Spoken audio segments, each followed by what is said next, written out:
Hello hi students, ಮತ್ತೊಂದು ವಿಡಿಯೋಗೆ ನಿಮ್ಮೆಲ್ಲರಿಗೂ ಕೂಡ ಸ್ವಾಗತ.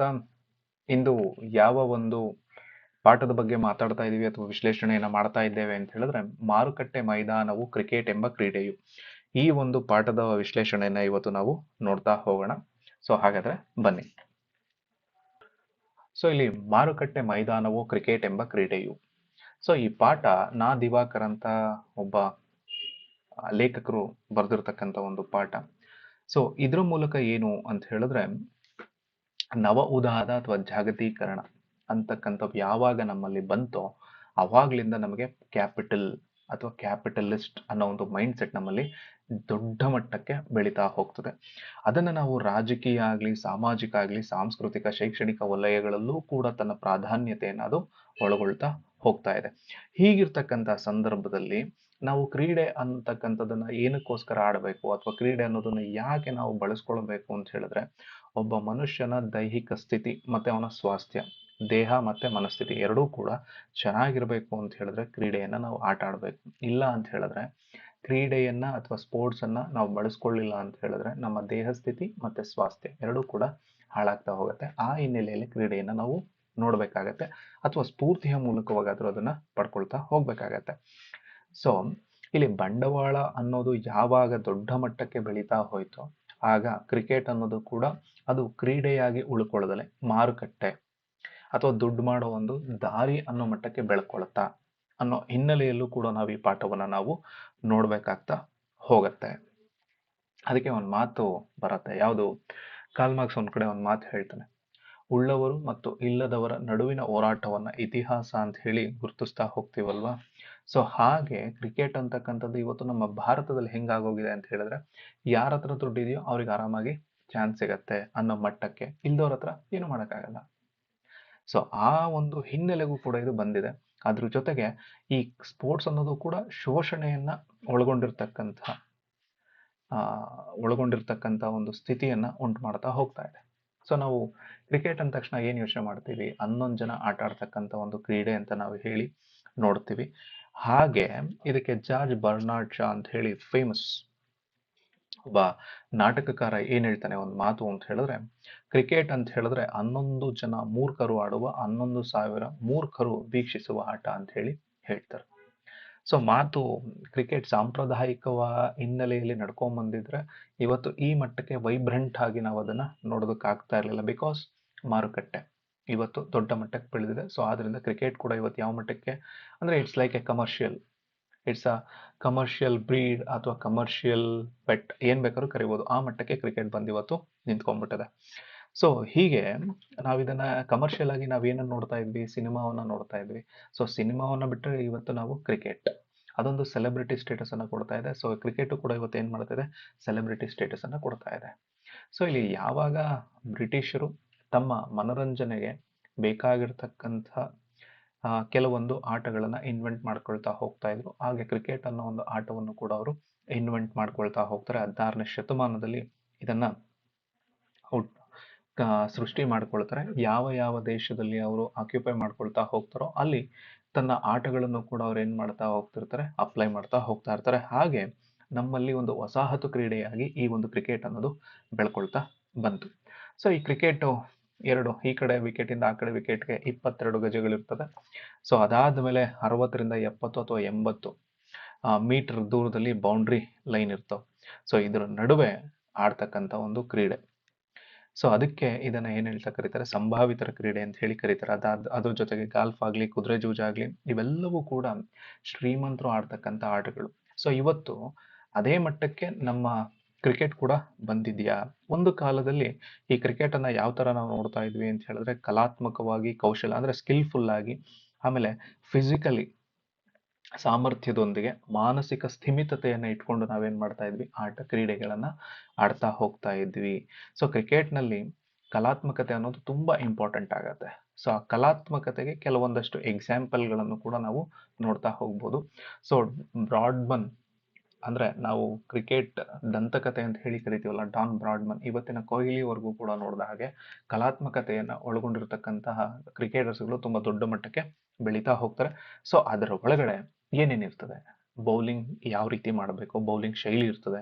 ಅದಾದ್ಮೇಲೆ ಬ್ಯಾಟಿಂಗ್ ಶೈಲಿ ಇರ್ತದೆ, ಸ್ಪಿನ್ ಶೈಲಿ ಇರ್ತದೆ, ಫಾಸ್ಟ್ ಬೌಲಿಂಗ್ ಶೈಲಿ ಇರ್ತದೆ. ಇವೆಲ್ಲವನ್ನ ಒಳಗೊಂಡಾಗೆ ಯಾವ ರೀತಿ ಕ್ಯಾಚ್ ಹಿಡಿಬೇಕು, ಯಾವ ರೀತಿ ಡೈವ್ ಮಾಡಿ ಆ ಬಾಲನ್ನ ತಡಿಬೇಕು, ಯಾವ ರೀತಿ ಕವರ್ ಡ್ರೈವ್ ಆಡಬೇಕು, ಯಾವ ರೀತಿ ಗಲ್ಲಿನಲ್ಲಿ ಹೊಡಿಬೇಕು, ಇವೆಲ್ಲ ಒಳಗೊಂಡಿರ್ತಕ್ಕಂಥ ಒಂದು ಕಲಾತ್ಮಕವಾಗಿರ್ತಕ್ಕಂಥ ಆಟ. ಇಂಥ ಕಲಾತ್ಮಕವನ್ನ ಒಳಗೊಂಡಿರ್ತಕ್ಕಂಥ ಕೆಲವೊಂದಷ್ಟು ಕ್ರಿಕೆಟರ್ಸ್ನ ಇವರು ಎಕ್ಸಾಂಪಲ್ಸ್ ಕೊಡ್ತಾ ಹೋಗ್ತಾರೆ. ಸೊ ಯಾರು ಅಂಥವ್ರು? Don Bradman, Garfield Sobers, Gundappa Vishwanath, Sunil Gavaskar, Vinoo Mankad, Mansoor Ali Khan, Pataudi, Greg Chappell, Geoffrey Boycott, Martin Crowe, Zaheer Abbas, Aravinda de Silva ಮುಂತಾದವರು, ಅಂದರೆ ಹೊಸದಾಗಿರ್ತಕ್ಕಂತಹ ವ್ಯಕ್ತಿಗಳು ನಮ್ಮ ಮುಂದೆ ಆಯ್ಕೆಯಾಗಿ ಕಾಣ್ತಾ ಹೋಗ್ತಾರೆ. ಸೊ ಅದರಲ್ಲಿ ಇವತ್ತಿಗೂ ಕೂಡ ನಾವು ಕೊಹ್ಲಿಯನ್ನು ಕೂಡ ನಾವು ಆ ಮಟ್ಟಕ್ಕೆ ಹೆಸರಿಸ್ತಾ ಹೋಗ್ಬೋದು. ಹಾಗೆ ಕಲಾತ್ಮಕವಾಗಿ ಬೌಲಿಂಗ್ ಅನ್ನು ಕೂಡ ಕೆಲವೊಬ್ರು ಮಾಡ್ತಾ ಹೋಗ್ತಾ ಇದ್ರು. ಅದರಲ್ಲಿ EAS ಪ್ರಸನ್ನ ಆಗಲಿ, ನಮ್ಮ ಅನಿಲ್ ಕುಂಬ್ಳೆ ಆಗಲಿ, ಆಮೇಲೆ ಶೇನ್ ವಾನ್ ಆಗಲಿ, ಇವರೆಲ್ಲರನ್ನು ಕೂಡ ನಾವು ಗುರುತಿಸ್ಕೊಳ್ತಾ ಹೋಗ್ಬೋದು.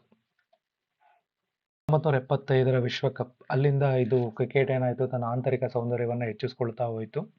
ಅದಾದ್ಮೇಲೆ 1977ರಲ್ಲಿ ಆಸ್ಟ್ರೇಲಿಯಾದಲ್ಲಿ ಪ್ಯಾಕರ್ ಸರಣಿ ಅಂತ ಹೇಳಿ ಆರಂಭ ಆಗ್ತದೆ. ಸೊ ಇಲ್ಲಿಂದ ಕ್ರಿಕೆಟ್ ಅಂತಕ್ಕಂಥದ್ದು ಏನು ಅಂತ ಹೇಳಿದ್ರೆ ತಾನು ವೈಬ್ರೆಂಟ್ ಆಗಿ ಬೆಳೆಯೋದಕ್ಕೆ ಸಾಧ್ಯತೆ ಆಗತ್ತೆ.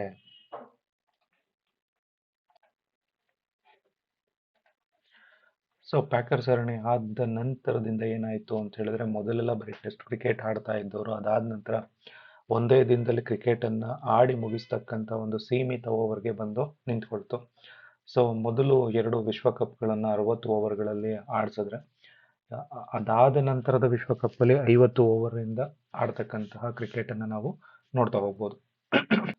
ಸೊ ಇದಾದ ಮೇಲೆ 1979ರ ನಂತರ ಪ್ಯಾಕರ್ ಸರಣಿ ಆದ ನಂತರ ಏನಾಯ್ತು, ಕ್ರಿಕೆಟ್ ಇನ್ನೂ ಸ್ವಲ್ಪ ಬದಲಾವಣೆಗೆ ಒಳಪಡ್ತಾ ಹೋಗುತ್ತೆ.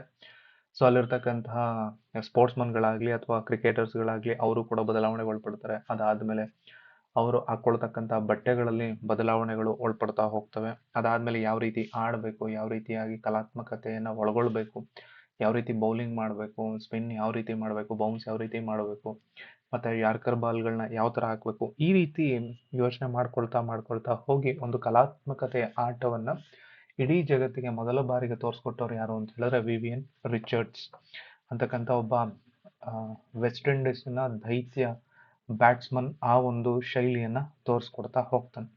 ಸೊ ಹೀಗೆ ಆರಂಭವಾಗಿರ್ತಕ್ಕಂತಹ ಕ್ರಿಕೆಟ್ ತದನಂತರದಲ್ಲಿ ಬರ್ತಾ ಅದೇನಾಗತ್ತೆ ಅಂತ ಹೇಳಿದ್ರೆ, ಒಂದು ಬಂಡವಾಳಶಾಹಿ ಅಥವಾ ಮಾರುಕಟ್ಟೆ ಪ್ರಮುಖವಾಗಿ ಬೆಳೆಯೋದನ್ನ ನಾವು ನೋಡ್ತಾ ಹೋಗೋದು. ಇದಕ್ಕೆ ಕಾರಣ ಯಾವುದು ಅಂತ ಹೇಳಿದ್ರೆ ಗ್ಲೋಬಲೈಸೇಷನ್.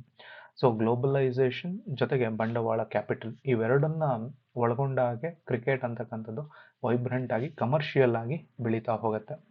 ಅದಾದ್ಮೇಲೆ 50-50 ಕ್ರಿಕೆಟ್ ಏನೋ ಒಂದು ದಿನದಲ್ಲಿ ಆಡಿ ಮುಗಿಸ್ತಕ್ಕಂತಹ ಒಂದು ಓವರ್ಗಳನ್ನ ಇಟ್ಕೊಂಡು ಕ್ರಿಕೆಟ್ ಬಂತಲ್ಲ, ಸೊ ಅದ್ರ ಮೇಲೆ ಸ್ವಲ್ಪ ಹಣ ಅಂತಕ್ಕಂಥದ್ದು ಹೂಡಿಕೆ ಜಾಸ್ತಿ ಆಗ್ತಾ ಹೋಗ್ತದೆ.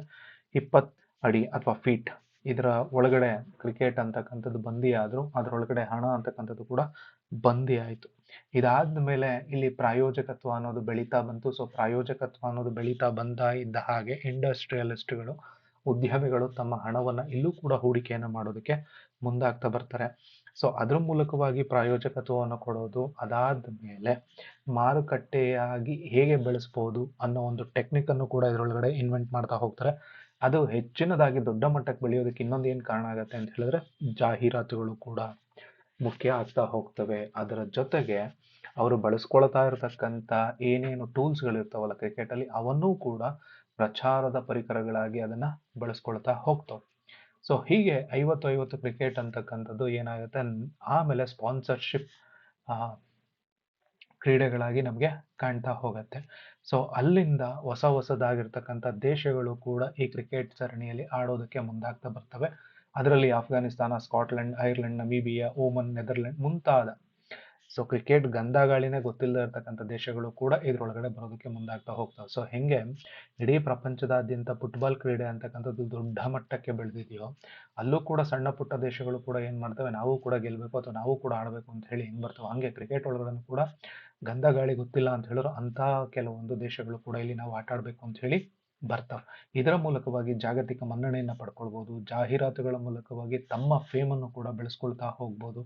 ಇದರ ಮೂಲಕವಾಗಿ ಏನಾಗುತ್ತೆ, ಬ್ಯಾಟ್ಸ್ಮನ್ಗಳಾಗ್ಲಿ, ಬೌಲರ್ಗಳಾಗ್ಲಿ, ಫೀಲ್ಡರ್ಗಳಾಗ್ಲಿ ತಮ್ಮ ಫೇಮನ್ನು ಬೆಳೆಸ್ಕೊಳ್ಳೋದ್ರ ಮೂಲಕವಾಗಿ, ಜಾಹೀರಾತಿನ ಮೂಲಕವಾಗಿ ತುಂಬಾ ದೊಡ್ಡ ಮಟ್ಟಕ್ಕೂ ಮಾರುಕಟ್ಟೆಯಲ್ಲಿ ತಮ್ಮ ಹಣವನ್ನ ಪಡ್ಕೊಳ್ಳೋದಕ್ಕೂ ಕೂಡ ಸಾಧ್ಯ ಆಗ್ತಾ ಹೋಗುತ್ತೆ. ಸೊ ಇದು 50-50 ಕ್ರಿಕೆಟ್ನಲ್ಲಿ ನಾವು ಈ ಥರ ನೋಡ್ತಾ ಹೋಗ್ತೀವಿ ಅಂತ ಹೇಳಿದ್ರೆ 2020 ತದನಂತರದಲ್ಲಿ ಆಲ್ಮೋಸ್ಟ್ 6 ಓವರ್ ಒಳಗಡೆ ಒಂದು ಕ್ರಿಕೆಟನ್ನು ಮುಗಿಸ್ತಕ್ಕಂತಹ ಒಂದು ಸಂದರ್ಭವನ್ನು ನಾವು ಇನ್ವೆಂಟ್ ಮಾಡಿದ್ವಿ.